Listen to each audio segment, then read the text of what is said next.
Hey, what's up guys, it's Dave from NetcodeGuides.com, and today we're going to look at a demo review from Cajun Own Star. Now, the first thing I want to talk about is this play that you attempted to make right here. There's a smoke down, and first off, going through this smoke is a no-no without any flashes. Second off, you're going through it with just a nade in your hand. So had anybody but just been watching you, for some reason this guy's looking towards spawn, and this guy's like has a nade out as well. But had they had their gun out, you're just an absolute free frag there and you're gonna die. Under no circumstance should you ever just run through that smoke with a nade out. So yeah, it's a pretty big deal. And not only did you do that this round, but you did it another round later in the demo, so that's probably just like a bad habit that you have that you really need to cut out. Okay, the next thing we're going to talk about is when you're going B here, you come, it's mollied, blah blah blah. You're posted up, which is good. Flash comes. Now, this is a super common spot. Is if anybody was down here just looking up. So if you pull out your knife there and someone's there, you're going to die. Second off, like 100% they're going to be cat in this situation, and instead of looking cat, you like completely expose yourself to throw a smoke there. So this kind of comes from like idea, like a concept, right? Concept you got to understand is that before you set up for the smokes to stop the retake, right, and stop their teammates from coming and impacting the round, you need to first kill the people. So instead of throwing that smoke first and worrying about that, you got to like clear the site, you got to clear bench, you got to clear all this stuff. And then another thing I noticed, which was right there, like you didn't see the CT there, and this is like a common thing I've noticed with you, is that there are people on your screen like a lot of the time and you simply just don't react to them. And that's probably because you're just like too tunnel visioned on certain areas of your monitor. Most likely. I can't really see any other reason for that, but it's definitely a big issue that you're having. Okay, so again, you come out this A ramp and you just have like a nade out. This is just like a really bad play. Like you could die at any moment here to anybody in CT spawn, to a guy crossing, to anybody.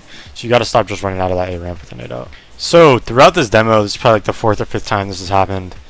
You have a really bad habit of pulling out your knife like right here when a person could easily be on your screen. It's happened many times. So that's like a hugely bad habit you have. The fractions of a millisecond that you're going to save by pulling out your knife to move like 10 feet or 5 feet, and most of the time 3 to 5 feet, is not going to do anything for you. Just, you got to keep your gun out. So there's a couple things with this round. First off, when you rotate to B here, this is twice now, you could have just like stayed around this angle and either held that or went just like a little to your right and held this angle like this. That's what you want to do when you rotate, or you want to like get in the sight and help your team out. Now, luckily, like you're able to end up coming through here really late. Like you should have been here earlier for sure. And one thing I've really noticed about you and your shooting style is like you crouch and you just keep tapping. But it's a lot more effective if instead of just like tapping really fast and crouch and like shooting like that, is if you aim at them, make sure you're aimed at them, and only when you're aimed at them, spray. And just control your recoil, just pull your mouse down a little bit. That's going to be like give you way higher success of hitting them, because then all of a sudden you're going to kill them more quickly, first off, and second off, you're not going to have to like just constantly tap them while they could be moving. It makes it like so much more difficult to hit them. It's a lot easier to aim at them once, spray, and kill them within those first 4 or 5 bullets than it is to like tap while they could be just like moving and you're trying to trace them. Alright, Cajun, after watching your demo, the absolute most important thing, the main thing that you need to work on is your awareness of where people are on the map, especially on your T side.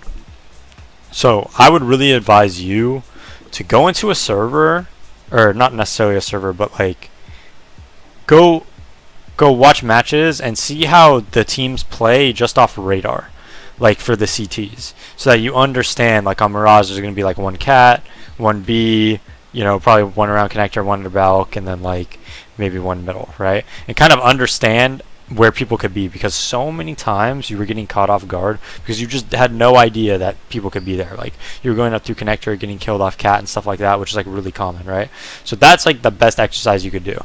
You gotta figure out where the CTs are in the most likely of circumstances. A lot of time you'd go B and you kill one guy and think it's clear and stuff like that. As a general rule of thumb, there's almost always going to be a guy on cat, a guy site at B, right?